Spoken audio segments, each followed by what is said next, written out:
ሰላም ጤና ይስጥልን ተመልካቾች እንደምን ቆያችሁ ከጌዲዮ ቴሌቪዥን የሰዓቱን ዜና ይዘንላችሁ ቀርበናል። ዜናዎቹን እየመራው አብሬያችሁ መቆየው ብሌን ተገኒ ነኝ። አብራችሁን ቆዩ።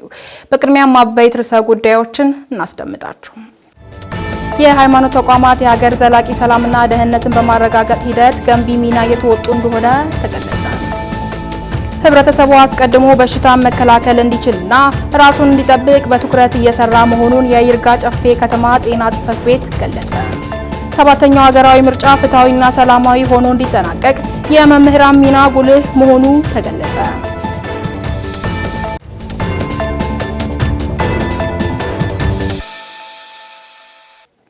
በዜና ሰባታችን ዝርዝር ዜናዎቻችንን ወደ ኋላ መለስ ብለን እንመለከታለን። በቅድሚያ አጫጭር ዜናዎቻችንን እናስቀድም። አብራችሁን ቆዩ። የ129ኛ ዓመት የዲፕሎማሲ ግንኙነት ታሪክ ያላቸው ኢትዮጵያና ፈረንሳይ ሁሉን አቀፍ አጋርነትና ትብብራቸውን ወደ ልዩ አጋርነት እንዳደገ ተገለጸ። ጠቅላይ ሚኒስትር ዶክተር አብይ አህመድ በጥቅምት ወር 2011 ዓ.ም በአውሮፓ ሀገራት የሥራ ጉብኝት ሲያደርጉ የመጀመሪያቸው መዳረሻ ፈረንሳይ እንደነበረች ይታወሳል። ጠቅላይ ሚኒስትሩም በወቅቱ ከፈረንሳይ ፕሬዝዳንት ኢማኑኤል ማክሮን ጋር በዓለም አቀፍ መድረክ አንድ በሚያደርጓቸው አጀንዳዎችና በጸረ ሽብርና በአየር ንብረት ለውጥ በጋራ ለመስራት መስማማታቸው ይታወሳል። ከዚህም ጠቅላይ ሚኒስትር ዶክተር አብይ አህመድ የፈረንሳይ ጉብኝት ከ5 ወራት በኋላ ፕሬዝዳንት ኢማኑኤል ማክሮን በኢትዮጵያ የሁለት ቀን ይፋዊ የሥራ ጉብኝትም አድርገዋል። ማክሮን ኢትዮጵያን በጉብኝት ወቅት ሁለት ሀገራት በተለያዩ መስኮች በጋራ መስራት የሚያስችላቸውን ስምምነቶችንም ተፈራርመዋል። ከስምምነቶቹ መካከል ፈረንሳይ ለላሊበላ ውቅር አብያተ ክርስቲያናት ቅርስ እድሳት የሙያ የገንዘብ ድጋፍ የምታደርግ መሆኑን ጠቅሰው ማክሮንም በወቅቱ የላሊበላን ውቅር አብያተ ክርስቲያናቶችንም ጎብኝተዋል። ጠቅላይ ሚኒስትር ዶክተር አብይ አህመድም ከ4 ዓመት በኋላ በየካቲት ወር 2015 ዓ.ም በፈረንሳይ የሥራ ጉብኝትም አድርገዋል። ጠቅላይ ሚኒስትሩ ከፈረንሳይ ፕሬዝዳንት ኢማኑኤል ማክሮን ጋር የሁለቱ ሀገራት የንግድ ስራና የኢንቨስትመንት ግንኙነትን ማጠናከር በሚቻልባቸው ሁኔታዎችም መክረዋል ሲል ፋና ሚዲያ ዘግቦታል።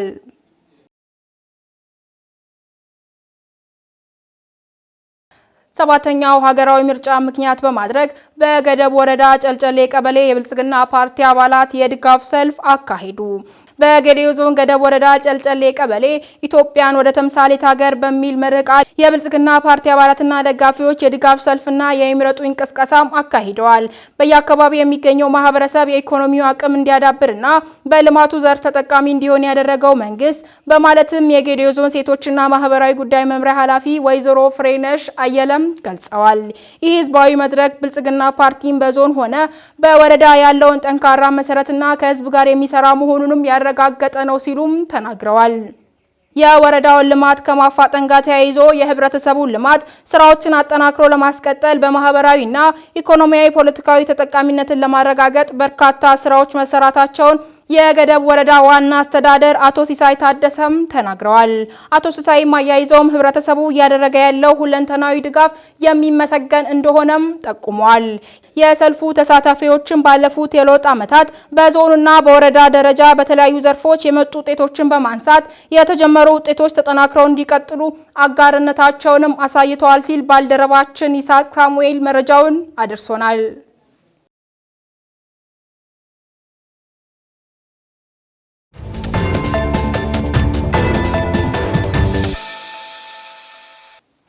የምትከታተሉ ዜና ሰባታችን ነው። አሁንም አጫጭር ዜናዎቻችን አላበቁም፣ እንቀጥላለን።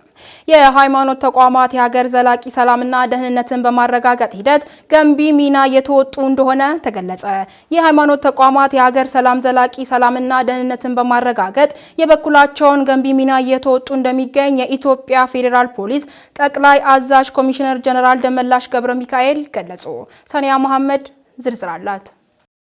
የኢትዮጵያ ፌዴራል ፖሊስና የኢትዮጵያ የሃይማኖት ተቋማት ጉባኤ ሰላምና ደህንነት በዘላቂነት ለማስጠበቅ የሚያስችል የመግባቢያ ስምምነት ተፈራርመዋል። ስምምነቱን የኢትዮጵያ ፌዴራል ፖሊስ ጠቅላይ አዛዥ ኮሚሽነር ጀነራል ደመላሽ ገብረ ሚካኤልና የኢትዮጵያ የሃይማኖት ተቋማት ጉባኤ ዋና ጸሐፊ ቀሲስ ታጋይ ታደሰ ተፈራርመውታል። በዚህ ወቅት ኮሚሽነር ጀነራል ደመላሽ ገብረ ሚካኤል የሃይማኖት ተቋማት ለሀገር ዘላቂ ሰላምና መረጋጋት ከፍተኛ ሚና አላቸው ብለዋል።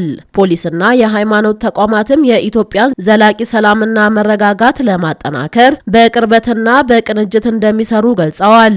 ስምምነቱም የሀገርን ዘላቂ ሰላም የበለጠ በማጠናከር ውጤታማ ስራ ለመስራት እንደሚያግዝ ተናግረዋል። በተለይም ሊከሰቱ የሚችሉ የሰላምና ደህንነት ስጋቶችን ቀድሞ ለመከላከል ትልቅ ፋይዳ እንዳለው አንስተዋል። የሀገር ሰላም ተከብሮ ልማቷ አድጎና ህዝቧ በሁለንተናዊ መልኩ ተጠቃሚ እንዲሆን ዋናው መሰረት ሰላም መሆኑን አንስተው ለዚህ ደግሞ የሃይማኖት ተቋማት ትልቅ አጋዥና ባለቤት መሆናቸውን ተናግረዋል። ከዚህ አኳያ የተደረገው ስምምነት ሁለቱ ተቋማት ይበልጥ ተቀራርበው ሰላምን ለማጽናት እንዲሰሩ ያስችላቸዋል ብለዋል። የኢትዮጵያ የሃይማኖት ተቋማት ጉባኤ ዋና ጸሐፊ ቀሲስ ታጋይ ታደሰ በበኩላቸው የፌዴራል ፖሊስ አባላት ከፍተኛ መስዋዕትነት በመክፈል የሀገርን ሰላምና ደህንነት እያስከበሩ ነው ብለዋል። ሰላም የጋራ እሴት ነው ያሉት ዋና ጸሐፊው የሃይማኖት ተቋማት ጉባኤም ከፖሊስ ጋር በመተባበር ለሀገር ሰላም ግንባታ የሚጠበቅበትን ገንቢ ሚና እንደሚወጣ ገልጸዋል። ስምምነቱም ትብብርና ቅንጅትን በማጠናከር ለዘላቂ ሰላም ግንባታ ወሳኝ ሚና እንደሚኖረውም አንስተዋል። የሃይማኖት ተቋማት መሪዎች በዚሁ ጊዜ የሀገር ሰላም ለማስከበር ፖሊስ የሚያደርገውን ጥረት ለማገዝና የጋራ ስምምነቶችን ተግባራዊ ለማድረግ ዝግጁ መሆናቸውን አስታውቀዋል። የኢትዮጵያ እስልምና ጉዳዮች ጠቅላይ ምክር ቤት ፕሬዝዳንት ሼህ ሀጂ ኢብራሂም ቱፋ ፖሊስ ለሀገር ሰላም ሲል ቀንና ሌሊት የሚሰራውን ስራ በማድነቅ ሁሉም የሃይማኖት ተቋማት ለፖሊስ የሚያደርጉትን እገዛና ትብብር ይበልጥ ማጠናከር እንዳለባቸው አሳስበዋል። የኢትዮጵያ ኦርቶዶክስ ተዋሕዶ ቤተክርስቲያን የመንበረ ፓትርያርክ ጠቅላይ ቤተ ክህነት ምክትል ጠቅላይ ስራ አስኪያጅ ነብር እድ ኤልያስ አብርሃ የሃይማኖት ተቋማት እስካሁን በሰላም ጉዳይ ላይ በትኩረት ሲሰሩ መቆየታቸውን ገልጸው የዛሬው ስምምነት ስራውን ይበልጥ ጠንካራ እንደሚያደርገው ገልጸዋል። የኢትዮጵያ ወንጌል አማኞች አብያተ ክርስቲያናት ካውንስል ፕሬዝዳንት ቄስ ደረጀ ጀንበሩ ስምምነቱን ከመተግበር አንጻር በቁርጠኝነት ለመስራት ዝግጁ መሆናቸውን ጠቅሰው ለሰላም ምሳሌ መሆን እንደሚገባም አስታውቀዋል። መከሰስ አለባቸው የተባሉት የደቡብ አፍሪካው ፕሬዝዳንት ስልጣን እንደማይለቁ አስታወቁ። አማኑኤል ታምራት ተጨማሪ ያለው በግልጽ መከሰስ እንዳለባቸው እየተነገረ ያለው የደቡብ አፍሪካ ፕሬዝዳንት ስልጣን እንደማይለቁ አስታወቁ። በፍርድ ቤት እንዲከሰሱ ጫና የበረታባቸው የደቡብ አፍሪካው ፕሬዝዳንት ሲሪል ራማፎሳ ስልጣን እንደማይለቁ አስታወቁ። ከሰሞኑ ይፋ የተደረገውንና የሀገሪቱ ምክር ቤት ፕሬዝዳንቱ እንዲከሰሱ የሚያደርግበትን ውሳኔ በፍርድ ቤት እንደሚታገሉም ገልጸዋል። ራማፎሳ እዚሁን የሚቆየው ስልጣንን አልለቅም ብለዋል። በአውሮፓውያኑ 2022 የደቡብ አፍሪካ ምክር ቤት ራማፎሳ እንዳይከሰሱ የጣለው እገዳ የሀገሪቱን ህገ መንግስት የጣሰ እንደሆነ በፍርድ ቤት መወሰኑን ተከትሎ ፕሬዝዳንቱ ከስልጣን እንዲወርዱ ተጠይቀዋል። የፍርድ ቤት ውሳኔ ራማፎሳ እንዲከሰሱ የሚያስችል ነው። በደቡብ አፍሪካ ገጠራማ አካባቢ ከሚገኝ ራማፎሳ መኖሪያ ቤት ሶፋ ስር የተደበቀው $580,000 መሰረቁን የተገለጸው በ2022 ነበር። ዝርፊያውን ተከትሎም ፕሬዝዳንቱ ጥያቄዎች ሊቀርቡላቸው እንደሚገባም ገለልተኛ ቡድን አስታውቋል። ፕሬዝዳንቱ ከቤታቸው የተዘረፈው ገንዘብ ከየት እንደተገኘ አለማሳወቃቸው ውዝግብ አስነስቷል። ራማፎሳ ግን ያልተገባ ድርጊት አለመፈጸማቸውን ነው የተናገሩት። ገንዘቡ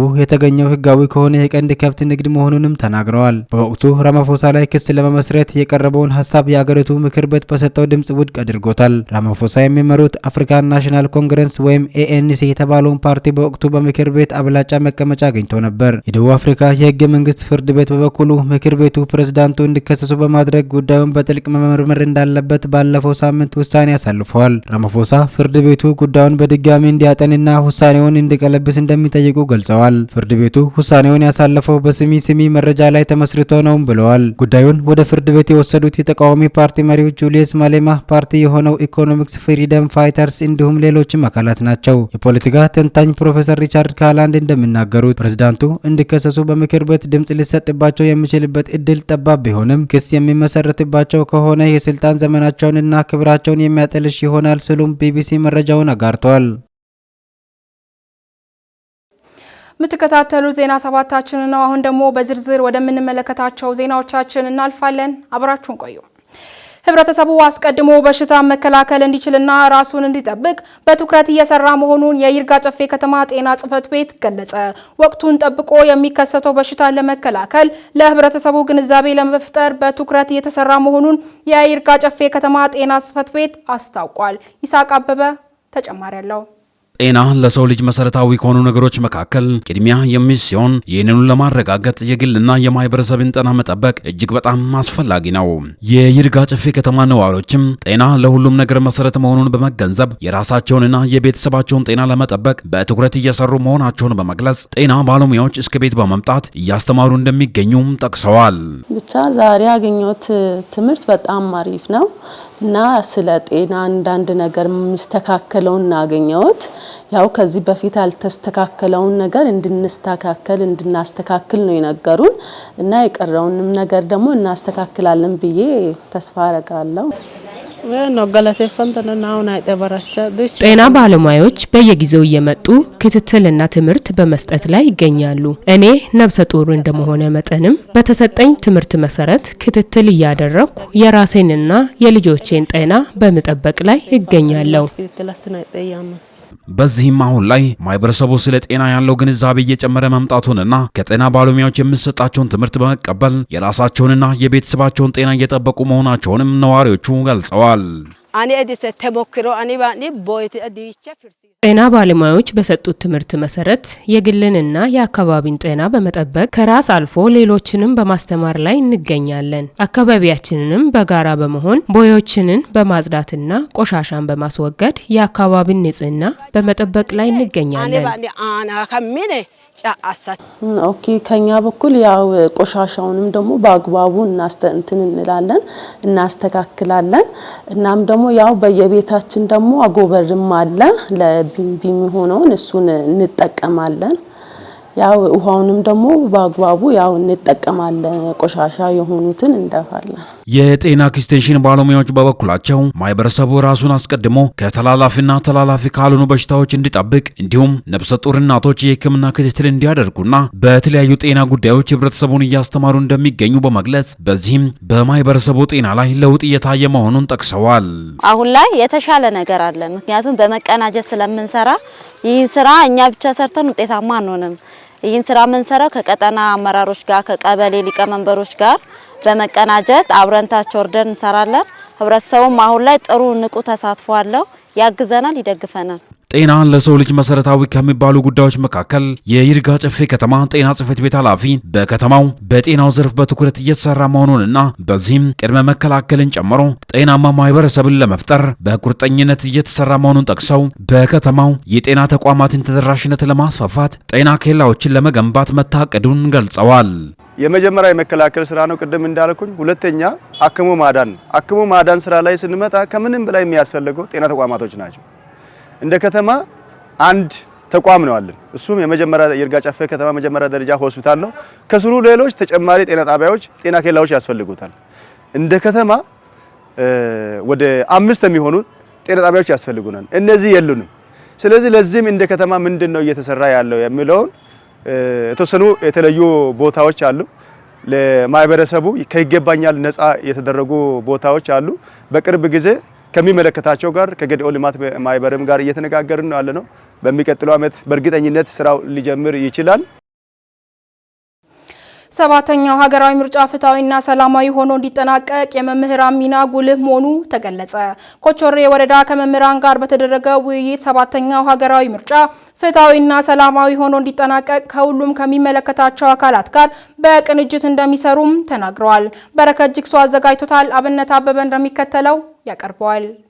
ኢትዮጵያ ከአፍሪካ በኢኮኖሚ የተሻለ ደረጃ ላይ ልትቀመጥ የቻለችው ጠንክሮ በመስራት በመሆኑ ተማሪዎች የተሻለች ኢትዮጵያን ለመገንባት ጠንክሮ መማር እንዳለባቸው የተናገሩት መምህራኑ ሰባተኛው ሀገራዊ ምርጫ ሰላማዊ ሆኖ እንዲጠናቀቅ የሚጠበቅባቸው እንደሚወጡ ተናግረዋል። ይሄን የተሻለን ኢትዮጵያን ለመገንባት የመምህራኑ ድርሻ እንግዲህ አገራችን ኢትዮጵያ ዝም ብላ በስም አይደለም። አሁን ከአፍሪካ ደረጃ 10ኛ ደረጃን ይዛለች ተብሎ ሲነገር እኔ በሚያስተምረው አሁን በሳይንስ ትምህርትም እንደዛ ይላል።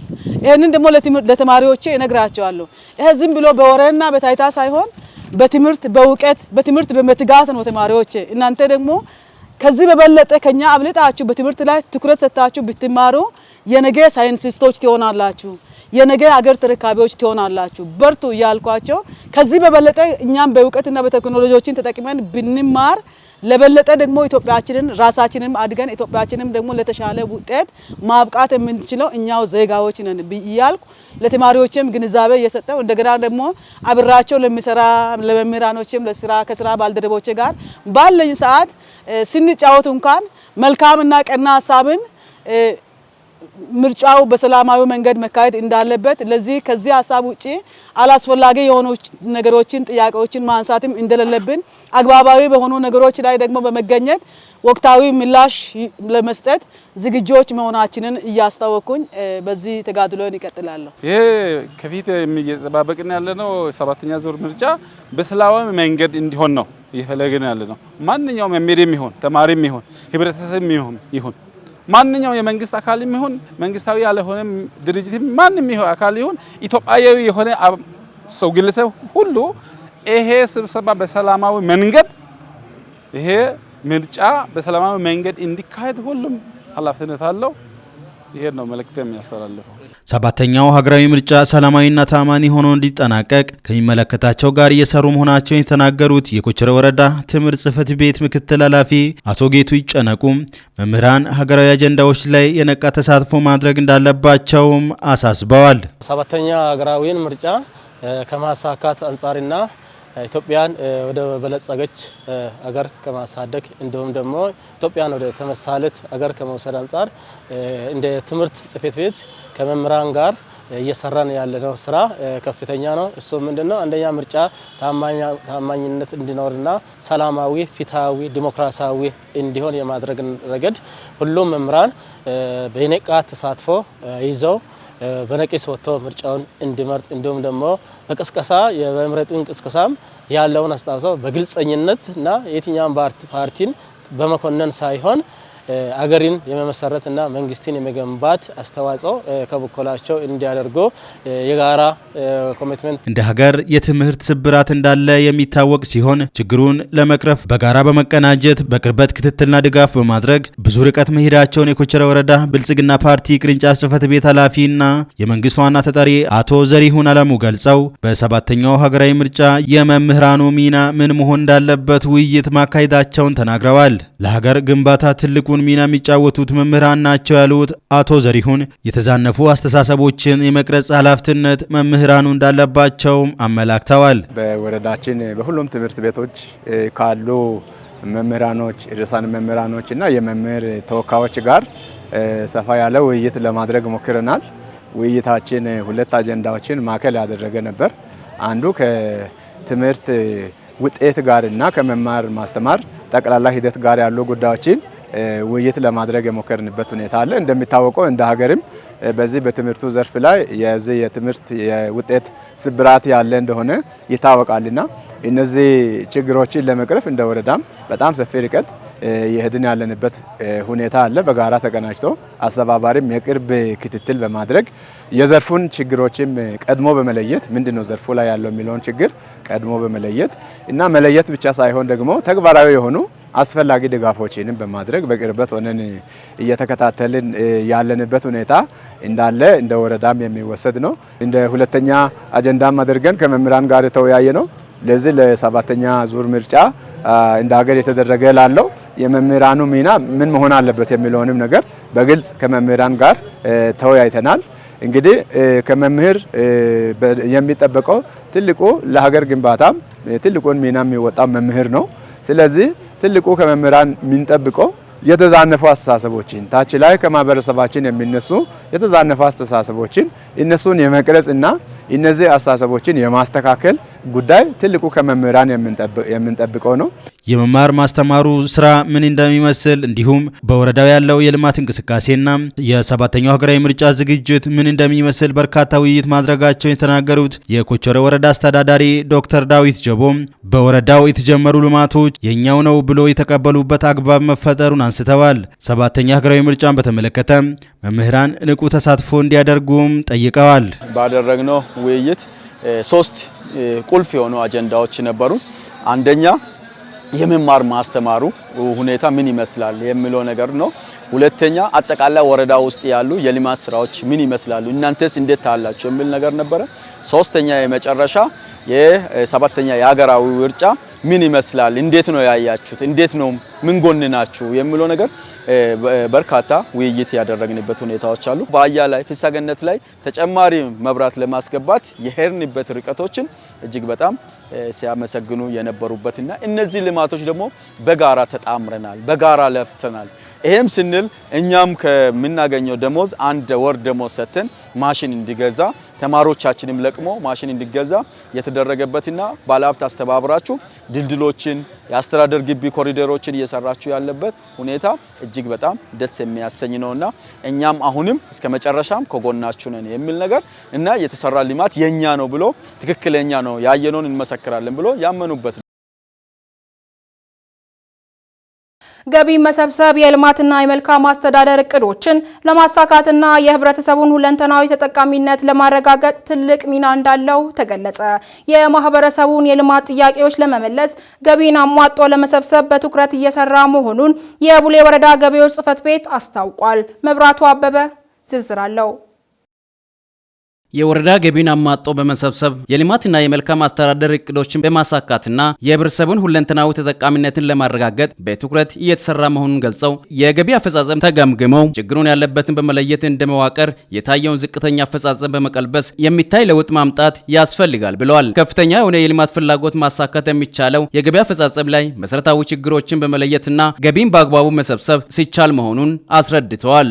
እኛ እንደ 2018 የጀመርነው እቅዳችን 104 ሚሊዮን 991,524 ብር ነው። ከዚህ ውስጥ የ9 ወር አፈጻጸም ስንመለከት ከተለያዩ ባለድርሻ አካላት ጋር ተቀናጅተን እየሰራን ባለው መጠን ክንውናችን እስካሁን ያለው በምናይበት ጊዜ 71 ሚሊዮን 715,639 ብር ሰብስበናል። ወደ ኦልሞስት 70% አካባቢ መሰብሰብ ችለናል ማለት ነው። ከአምና አንጻር አሁን በምናይበት ጊዜ የገቢ ምንጮችን በጣም እያሰፋን በሄድነው ቁጥር ምንድነው ገቢ አፈጻጸማችን በጣም ጨምሯል። ለገቢ አሰባሰብ ትልቁን ድርሻ የሚወስደው ባለድርሻ አካላት መሆኑን ጠቅሰው ለገቢ አፈጻጸም ማደጉ ጉልህ ሚና እንዳለው ገልጸው ቅንጅታዊ አሰራርን በመከተል የወረዳ ገቢ አሟጦ መሰብሰብ እንደሚገባም አክለዋል። በተለይ ለገቢ በጣም ትልቅ አስተዋጽኦ የሚያደርጉ ባለድርሻ አካላቶች አሉ።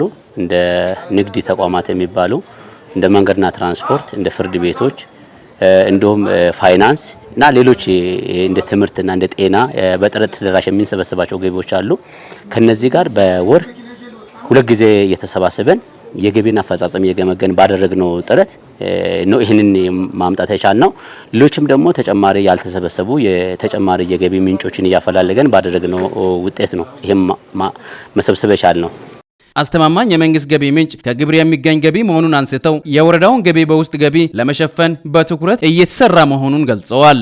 በተሰበሰቡ ግቦች ደግሞ ምን ተሰሩ አብዛኞቹ በምንድን ነው ያለው የሚለው ነገር በሚመለከትበት ጊዜ ለምሳሌ ከፍተኛ የህዝብ ጥያቄ የነበረው የመንገድ ልማት ስራዎችን ማየት እንችላለን። ለምሳሌ ከቡሌ ከተማ 02 ቀበሌ እስከ ህርደር ድረስ ያለው መንገድ 9.5 ኪሎ ሜትር መስራት ተችሏል።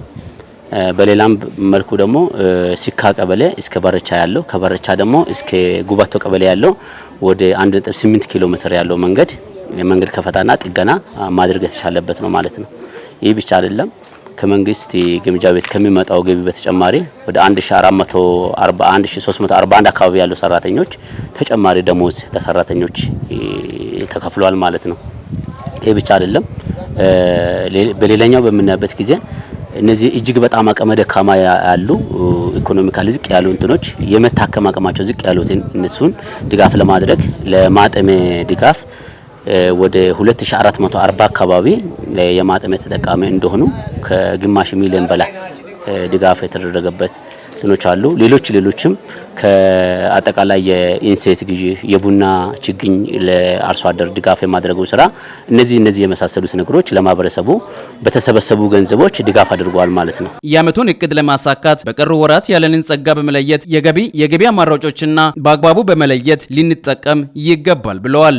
ገቢ አፈጻጸም ዙሪያ የሚታዩ ጉድለቶችን መንስኤና መፍትሄ ላይ በመምከር የገቢ አፈጻጸም ማሻሻል እንደሚገባ የቀጣይ አቅጣጫ መሆኑንም አስረድተዋል። ከመደበኛ መደበኛና ማዘጋጃ ቤታዊ ገቢ እንዲሁም ከሌሎች አማራጮች የተሻለ ሀብት በማሰባሰብ የህብረተሰቡ የመልማት ፍላጎት ከማርካት ባለፈ የተጀመሩ ወረዳዊ መሰረተ ልማቶች መልስ እንዲያገኙ በትኩረት ይሰራል ነው ያሉት።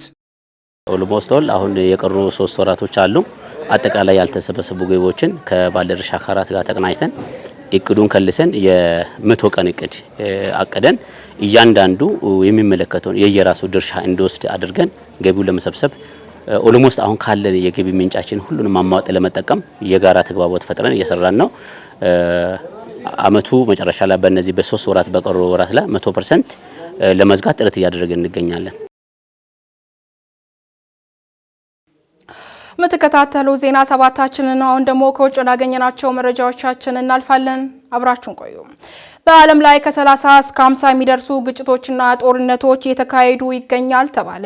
የተባበሩት መንግስታት ድርጅት የሰላም ጥሪን በማስመልከት በማህበራዊ ትስስር ገጹ ላይ ባሰፈረው ጽሑፍ ሰላም ለሰው ልጅ መልካም ራዕይ ብቻ ሳይሆን የተግባር ጥሪም ነው ሲል ጽፏል። ለትንታኔ ዘገባዎች ደመላሽ ጉልማ ዝርዝር አለው። በዓለም ዙሪያ ጦርነት ሲነሳ ብዙ ጊዜ የምንሰማው ቁጥሮችን ነው።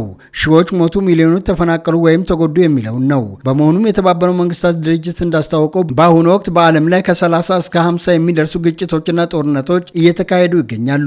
በየዓመቱ በዓለም ላይ ከ100 ሺህ እስከ 200 ሺህ ያህል ሰዎች ውጊያ ላይ ያሉ ይሞታሉ። ይህ ቁጥር በጦርነቱ ምክንያት በረሃብ በበሽታና በሕክምና እጥረት የሚፈጠሩ የሞት ክስተቶችን ሳይጨምር ማለት ነው። ይህንን እውነት በግልጽ ለማየት በአሁኑ ወቅት በዓለም ላይ ያሉ ግጭቶችና ጦርነቶችን መመልከት በቂ ነው። እየተካሄዱ ያሉ ጦርነቶች የሩሲያ ዩክሬን ጦርነት፣ የእስራኤል የሐማስ ጦርነት፣ በሱዳንና በየመን እየተካሄዱ የሚገኙ የእርስ በርስ ግጭቶችና ጦርነቶች እንዲሁም አሁን ላይ በሰፊው የዓለምን ትኩረት የሳበው እስራኤልና አሜሪካ ከኢራን ጋር የሚያደርጉት ጦርነት በዋነኝነት ይጠቀሳሉ። ታዲያ በእነዚህ ጦርነቶችና ግጭቶች በርካቶች ሕይወታቸውን አጥተዋል፣ ሚሊዮኖች ከቀያቸው ተፈናቅለዋል፣ የሀገር ኢኮኖሚም ክፉኛ ደቋል። የጎረቤት ሀገር የሱዳን የእርስ በርስ ጦርነት በዓለም ላይ ትልቁን የሰብአዊ ቀውስ አስከትሏል። ከ3 ዓመት በፊት እንደ አውሮፓውያን ዘመን አቆጣጠር ሚያዝያ 15 2023 በሀገሪቱ ጦር ኃይሎች አዛዥ በጀነራል አብዱል ፈታህ አልቡርሃን እና በሀገሪቱ ፈጥኖ ደራሽ ድጋፍ ሰጪ ኃይሎች መሪ መሐመድ ሐምዳን ደጋሎ ወይም ሐመቲ መካከል የተጀመረው ውጊያ አሁንም አልበረደም። በጦርነቱ ሌሎች ሀገራት ጣልቃ በመግባት ለሁለቱ ወገኖች የገንዘብና ወታደራዊ ድጋፍ ማድረጋቸው የንጹሃን ሱዳናውያን ሕይወት ማመሰቃቀሉን ቀጥሏል። Turning to Sudan, today marks 3 years since the war began, a tragic milestone in what has become the world's largest humanitarian crisis. Nearly 34 million people inside Sudan now need humanitarian assistance. More than 4.5 million have been forced to flee across borders. የተባበሩት መንግስታት ድርጅት እንዳስታወቀው ጦርነቱ በዓለማችን የከፋ የተባሉ የሰብአዊ ቀውስ አስከትሏል። በጦርነቱ ምክንያት 8.8 ሚሊዮን ሱዳናውያን ተፈናቅሏል። ከ4 ሚሊዮን በላይ ስደተኞች ወደ ጎረቤት ሀገራት ተሰደዋል። 33.7 ሚሊዮን ሰዎች ከጠቅላላው የሀገሪቱ ህዝብ 2/3 ያህሉ የሰብአዊ እርዳታ ያስፈልጋቸዋል። ከ21 ሚሊዮን በላይ ሰዎች ደግሞ ለከፍተኛ የምግብ ዋስትና እጦት ተዳርጓል። ዓለም አቀፉ የነፍስ አድን ኮሚቴ የአደጋ ጊዜ ክትትል ከሰሞኑ ይፋ እንዳደረገው ለ3 ተከታታይ ዓመታት የቀጠለው ጦርነት ሱዳንን ለከፋ የሰብአዊ ቀውሶች በጣም የተጋለጠች ሀገር አድርጓታል። በሰላማዊ ዜጎች ላይ ከፍተኛ ጉዳት ባደረሰው አስከፊ የእርስ በርስ ጦርነት ምክንያት የሱዳን ውድቀት እየተፋጠነ መሆኑን ነው ያመለከተው። እንደ አውሮፓውያን ዘመን አቆጣጠር በ2023 የሱዳን ጦርነት ከማገርሸቱ በፊት ሀገሪቱ 15.8 ሚሊዮን ህዝብ ለሰብአዊ እርዳታ በመጋለጥ ከባድ ሰብአዊ ቀውስን ስታስተናግድ ነበር። የ3 ዓመታት ጦርነቱም እነዚህ ሁኔታዎች በከፍተኛ ሁኔታ አባብሷል። መረጃው እንዳመለከተው በጦርነቱ ንጹሃን የግጭት ዋና ገፈት ቀማሽ ሆነዋል። ጾታዊ ጥቃት በስፋት እየተስፋፋ ነው። የሁለቱ ወገኖች ተዋጊዎች በሲቪሎችና በመሰረተ ልማት አውታሮች ላይ አዘውትረው ኢላማ ያደርጋሉ። የህፃናት ለውጊያ መመልመል የተለመደ ሆኗል። በጦርነቱ ከ150 ሺህ በላይ ሰዎች ሲገደሉ በሰላማዊ ሰዎች ላይ አሰቃቂ ጥቃቶች ተፈጽመዋል። የአውሮፓ ህብረትና አባል ሀገራቱ ለሱዳን ከፍተኛ የሰብአዊ እርዳታ ለጋሽ ሲሆኑ በምግብ ስርጭት፣ በአመጋገብ፣ በጤናና በውሃ በሌሎች ችግር ባለባቸው አካባቢዎች እገዛ እያደረገ ነው። ይሁን እንጂ የእርዳታ አቅርቦቱ በእርዳታ ሰራተኞች ላይ በሚደርሰው ጥቃትና አስተዳደራዊ መሰናከሎች ምክንያት ሰብአዊ አቅርቦቱ ተግዳሮት አጋጥሞታል። በተመሳሳይ በየካቲት መጨረሻ እስራኤልና አሜሪካ በኢራን ላይ የጀመሩት ጥቃት ከመካከለኛው ምስራቅ ባለፈም የመላው ዓለምን ኢኮኖሚ እያናጋ የሚገኘው ግጭት በአሁኑ ወቅት ዓለማችንን አጣብቅኝ ውስጥ ካስገባው ፈተናዎች መካከል አንዱ ነው። እስራኤልና አሜሪካ በመጀመሪያ ዙር ጥቃት የኢራን የበላይ መሪ የነበሩትን አያቶላ ሆሜኒን ጨምሮ ከ40 በላይ የኢራን ከፍተኛ መሪዎችና የጦር መኮንኖችን ገድለዋል። ኢራን በወሰደችው አጸፋ አጸፋዊ እርምጃን በእስራኤልና በባህሬን በኳታርና በተባበሩት አረብ ኤሚሬቶች በሚገኙ የአሜሪካ ጦር ሰፈሮች ላይ በመቶዎች የሚቆጠሩ የሚሳኤልና የድሮን ጥቃቶችን ሰንዝራለች። በተጨማሪም ኢራን የዓለም ነዳጅ ንግድ ቁልፍ መተላለፊያ የሆነውን የሆርሙዝ ሰርጥን በመዝጋቷ አሜሪካም የባህር ላይ እገዳ በመጣሏ በዓለም ላይ የነዳጅ ዋጋ በከፍተኛ ሁኔታ ጨምሯል። ይህም በአካባቢው ከተፈጠረው ሰብአዊ ቀውስ ባለፈ በተለይም ታዳጊ ሀገራትን ክፉኛ እየፈተነ ነው። በፓኪስታን አደራዳሪነት ከሚያዝያ 8 ቀን 2026 ጀምሮ የሁለት ሳምንት ተኩስ አቁም ስምምነት ተደርጎ ነበር። የአሜሪካው ፕሬዝዳንት ዶናልድ ትራምፕ ሚያዝያ 21 ቀን 2026 ተኩስ አቁሙ እንዲራዘም መወሰናቸውን አስታውቋል። በተመሳሳይ በእስራኤልና በኢራን በሚደገፈው ሂዝቦላ መካከል የተጀመረው ግጭት ተባብሶ ቀጥሎ ነበር። ችግሩን ለጊዜውም ቢሆን ለማቆም ታዲያ በአሜሪካ አደራዳሪነት ለ10 ቀናት የሚቆይ የተለየ የተኩስ አቁም ስምምነት ተደርጎ ነበር። ቢሆንም ግን ጥቃቶቹ አልፎ አልፎ እየተስተዋሉ ነው። ይህ የመካከለኛው ምስራቅ ጦርነት ሰብአዊና ኢኮኖሚያዊ ተጽዕኖ እያስከተለ ነው። በኢራን ብቻ ከ3600 በላይ ሰዎች ሲገደሉ በሊባኖስ ደግሞ ከ2400 በላይ ሰዎች መሞታቸውን አልጀዚራ ዘግቧል። በዘገባው እንዳመለከተው በሊባኖስ ከ1 ሚሊዮን በላይ ሰዎች ከመኖሪያ ቀያቸው ተፈናቅሏል። ጦርነቱ በዓለም አቀፍ ደረጃ የነዳጅና የጋዝ ዋጋ እንዲንር ያደረገ ሲሆን በኢራን ውስጥም በሚሊዮን የሚቆጠሩ ሰዎች ስራቸውን እንዲያጡ አድርጓል። ይህ በእንዲህ እንዳለ በፓኪስታን አደራዳሪነት በእስላማባድ የሰላም ንግግር ለማድረግ ጥረት የተደረገ ቢሆንም አሜሪካ የባህር ላይ እገዳውን ለማንሳት ፈቃደኛ አለመሆኗና ኢራን በእገዳ ስር ንግግር ላለማድረግ በመወሰኗ ሂደቱ አዝጋሚ አድርጎታል። ሌላው ከፍተኛ ውድመትና ሰብአዊ ቀውስ እያደረሱ ከሚገኙ ጦርነቶች መካከል የሩሲያ ዩክሬን ጦርነት አንዱ ነው። ግምቶች እንደሚያመለክቱት በሩሲያ ከየካቲት 2022 ጀምሮ ወደ 1.2 ሚሊዮን የሚጠጉ ሰዎች የጦር ሜዳ ሰለባ ሆኗል፣ ማለትም ተገለዋል፣ ቆስሏል ወይም ጠፍቷል። በ2026 መጀመሪያ ላይ የወጡ ሪፖርቶች ሩሲያ ለወታደራዊ ተልዕኮ ለመመልመል ከምትችለው በላይ ብዙ ወታደሮች እያጣች እንደሆነም ይጠቁማሉ። በዩክሬን ጦርነቱ ከተጀመረ ጊዜ አንስቶ የወታደራዊ ሰለባዎች ግምት እንደሚያሳየው በ2026 መጀመሪያ ላይ ብቻ ከ500 ሺህ እስከ 600 ሺህ ሰዎች ሞተዋል፣ ቆስሏል ወይም ደግሞ ከአካባቢያቸው ጠፍቷል። የስትራቴጂክና የዓለም አቀፍ ጥናቶች ማዕከል እንዳስታወቀው በሁለቱ ሀገራት መካከል የሚደረገው የሰላም ድርድር ከሽፏል። ሩሲያ የተኩስ አቁም ሀሳቦችን ውድቅ በማድረግ የዩክሬን ወታደሮች ከዶኔቲክስ ግዛት እንዲወጡ ጠይቃለች። የተባበሩት መንግስታት ድርጅት የሰላም ጥሪ በማስመልከት በማህበራዊ ትስስር ገጹ ላይ ባሰፈረው ጽሑፍ ሰላም ለሰው ልጆች መልካም ራዕይ ብቻ ሳይሆን የተግባር ጥሪ ነው። እያንዳንዳችን መለያየትን ማከምና ሰላምን እና መግባባትን መቀበል እንችላለን። ቤተሰቦቻችንና ማህበረሰባችን ተመሳሳይ ነገር እንዲያደርጉ ልንጥር እንችላለን ብለዋል። ታዲያ ድርጅቱ ግጭትን መከላከል፣ ሽምግልና፣ ሰላም ማስከበር፣ ሰላም ግንባታና ትጥቅ ማስፈታት በዓለም አቀፍ ደረጃም ዘላቂ ሰላምን ለመፍጠር መሰረታዊ ነጥቦች መሆናቸውን ይጠቅሳል። ጦርነት በአብዛኛው ከፖለቲካና ከኃይል ፍላጎት የሚመነጭ በመሆኑ መፍትሄውም ከፖለቲካ ውይይት ይጀምራል። በጠረጴዛ ዙሪያ የሚደረጉ የሰላም ንግግሮችም አስፈላጊ ናቸው። ከድርጅቱ የተገኘው መረጃ እንደሚጠቁመው 70% በላይ የሚሆኑ ጦርነቱ በውይይትና በስምምነት መንገድ እንጂ በጦር ኃይል አይቆሙም። ነገር ግን ውይይቱ በእውነተኛ ፍላጎት ላይ ካልተመሰረተም ውጤት አያስገኝም። ለስኬቱ ከወታደራዊ እርምጃ በዘለለ ዋና መንስኤዎችን ለመፍታትና ሁሉንም የሚመለከታቸው አካላት በውይይት ውስጥ ማሳተፍን ያካትታል። ሀገራት ተቃዋሚዎቻቸውን ከጠላትነት ወደ ተፎካካሪነት ማዋቀር የግጭቱን አዙሪት ለመስበር ይረዳል። ይህ ከጸብ አጫሪነት መቆጠብና የተቃዋሚውን ወገን ባህላዊ እሴቶች መረዳት ይጨምራል። ግፊት ወይም ጫና ማሳደርን ሌላው ሰላምን ለማስፈን የተባበሩት መንግስታት ድርጅት የሚያቀርበው ምክረ ሀሳብ ነው። ለአብነትም ሀገራት ላይ የሚጣል የኢኮኖሚ ገደብ ወይም የፖለቲካ ግፊት አንዳንድ ጊዜ ጦርነት ሊያቆም እንደሚችልም ያነሳል። በተመሳሳይ ፍትህ እንዲኖር ማድረግ ድርጅቱ ያስቀመጠው የጦርነት ማቆሚያ ስልት ነው። ለምሳሌ የጦር ወንጀል ፈጻሚዎች ካልተጠየቁ ግፍ ይቀጥላል። በመሆኑም ለዓለም አቀፍ የሰብአዊ ህግጋት ቁርጠኝነትን ማሳየትና የጭካኔ ድርጊቶችን የፈጸሙ አካላትን ተጠያቂ ማድረግ አስፈላጊ ነው። ፍትህ መኖሩ ደግሞ ለሌሎች እንደ ማስጠንቀቂያ ይሆናል። የኢኮኖሚ ሁኔታ ማሻሻል ሌላው መፍትሄ ነው። በአንድ ሀገር ውስጥ ድህነት፣ ስራ አጥነትና እኩልነት አለመኖር ግጭትን ያበረታታሉ።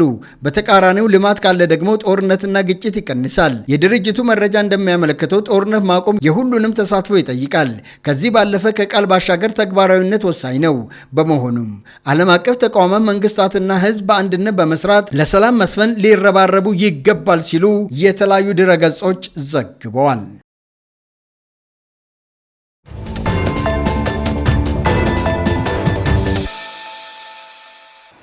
ከጌዲዮ ቴሌቪዥን ዜና ሰባታችን ነው የምትከታተሉት። አሁን ደግሞ ስፖርታዊ መረጃዎቻችንን የምናቀብልበት ሰዓት ደርሷል።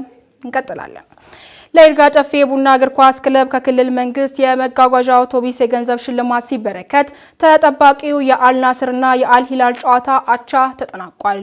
እኚህንና ሌሎች ስፖርታዊ መረጃዎቻችንን ሃይማኖት ጀንበሩ እንደሚከተለው ያቀርበዋል።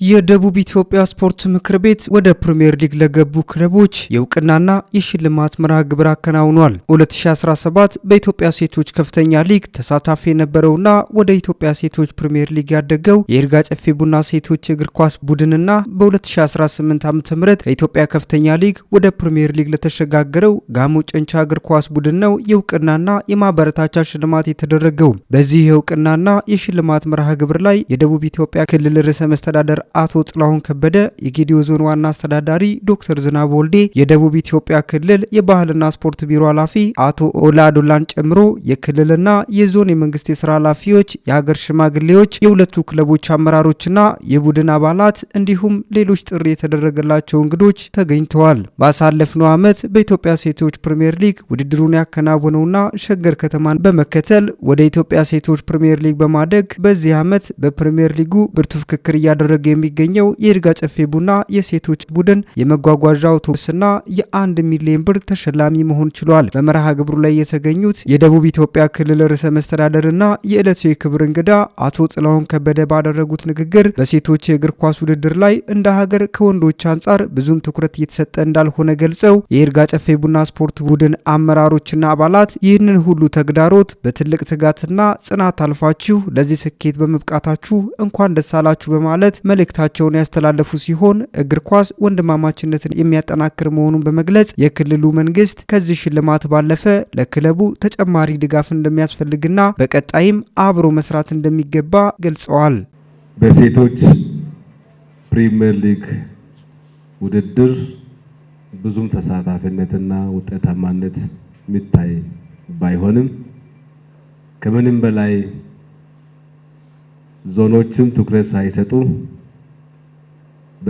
በክለቦች አመራሮች ብቃትና ትጋት፣ በተጫዋቾች ልፋት፣ ጽናት ፈተናዎችን ተቋቁሞ የይርጋ ጨፌ የሴቶች እግር ኳስ ቡድን አባላት ያን ሁላ ፈተና አልፋችሁ በኢትዮጵያ ፕሪሚየር ሊግ ተወዳዳሪ ለመሆን እድል ስላገኛችሁና በስኬት ስለተሻገራችሁ በድጋሚ ለእናንተ ለጽናታችሁና ለትጋታችሁ ታላቅ ምስጋና አድናቆት አቀርብላችኋለሁ።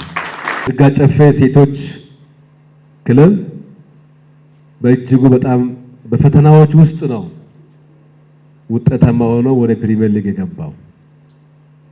እነኚህ ልጆቻችን እህቶቻችን እጅግ በጣም ታግለው ተፈትነው ወደ ፕሪሚየር ሊግ ውስጥ ገብተዋል። ዞኑ እና ወረዳው በራሱ ከተማው ሲደግፍ የነበረበትን እውቅና የሰጠን ቀጣይ የሚደረገው ዝግጅት ወይም ደግሞ ውድድር ከቦታ ቦታ ተንቀሳቅሰው ጨዋታዎችን ለማካሄድ እንዲያስችላቸው ለይርጋ ጨፌ ሴቶች ክለብም አንድ አውቶቡስ ገዝተን ለሽልማት ተዘጋጅተናል።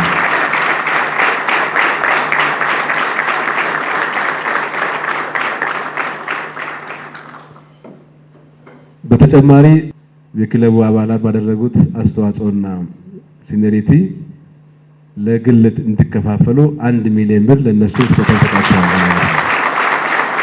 በዚህ የሽልማትና የእውቅና መርሃ ግብር ላይ የተገኙት የጌዲዮ ዞን ዋና አስተዳዳሪ ዶክተር ዝናብ ወልዴ የክልሉ ምክር ቤት ለክለቡ ያደረገው የእውቅናና ሽልማት እጅግ አስደሳች መሆኑን ገልጸው ለመላው የጌዲኦ ሕዝብና የይርጋ ጨፌ ቡና ስፖርት ክለብ አመራሮችና አባላት በሙሉ እንኳን ደስ አላችሁ ሲሉ መልእክታቸውን አስተላልፈዋል። አክለውም በክልሉ መንግስት ለተደረገላቸው ድጋፍ አመስግነው በቀጣይም ክለቡን ለማጠናከር የዞኑ መንግስት አስፈላጊውን ድጋፍ እንደሚያደርግ ተናግረዋል።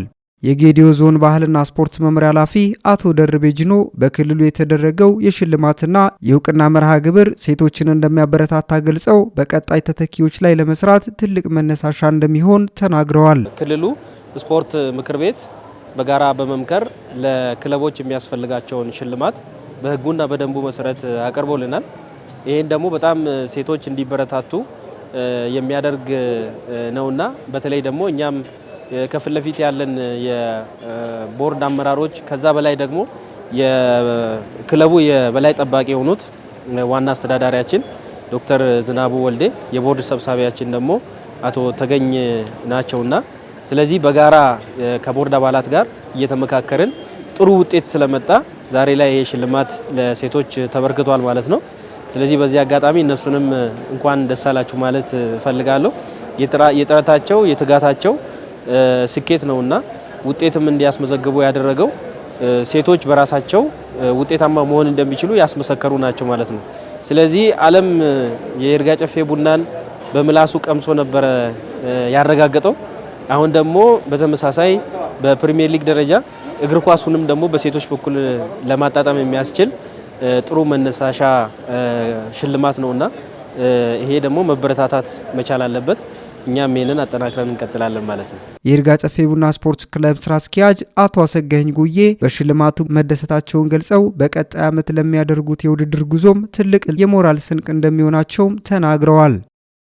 በዚህ ፕሮግራም ላይ እኛ ቡድን እንግዲህ እንደ ክለብ አንድ አውቶቡስና የገንዘብ ሽልማት አግኝተናል ከክልሉ ስፖርት ምክር ቤትና ይሄን ስንሰማ እጅግ በጣም ደስ የሚል ስሜት ነው የተሰማ። በቀጣይ ያው እግር ኳስ ክለባችን 2019 የውድድር ዘመን ነው ከዚህ በኋላ ያለው ያው በሴቶች ፕሪሚየር ሊግ ነው፣ በወንዶች ከፍተኛ ሊግ ነው የምንሳተፈው። እግዚአብሔር በረዳን መጠን ጠንካራ ተፎካካሪ ሆነን ከቻልን ፕሪሚየር ሊግ መግባት ነው በወንዶች። በሴቶች ጠንካራ ተፎካካሪ መፍጠር ነውና ዛሬ ላይ የተፈጠረው ክቡር ርዕሰ መስተዳድሩም መልእክት ሲያስተላልፉ እናንተም እንደሰማችሁ እጅግ በጣም የሚያነሳሳ ንግግር ነው ያደረጉን።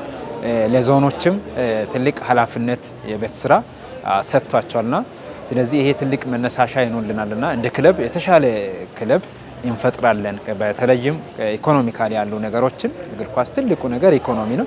ከገንዘብ ጋር ከገቢ ጋር ያሉ ነገሮችን እንድንሰራ የዛሬ ውጤት ደግሞ የዛሬ ሽልማት ትልቅ መነሳሳትን ይፈጥርልናል ብለን ተስፋ እናደርጋለን። በተመሳሳይ በሽልማት መርሃ ግብሩ ከኢትዮጵያ ከፍተኛ ሊግ ወደ ፕሪሚየር ሊግ ላደገው ለጋሞ ጨንቻ የእግር ኳስ ክለብም ሽልማት ተበርክቶለታል። ከገሬ ቴሌቪዥን የሰዓቱ ዜናዎቻችን እኚህን ይመስሉ ነበር። ዜናዎቻችንን ከማጠቃለላችን በፊት አበይት ርዕሰ ጉዳዮችን እናስታውሳችሁ። የሃይማኖት ተቋማት የሀገር ዘላቂ ሰላምና ደህንነትን በማረጋገጥ ሂደት ገንቢ ሚና እየተወጡ እንደሆነ ተገለጸ።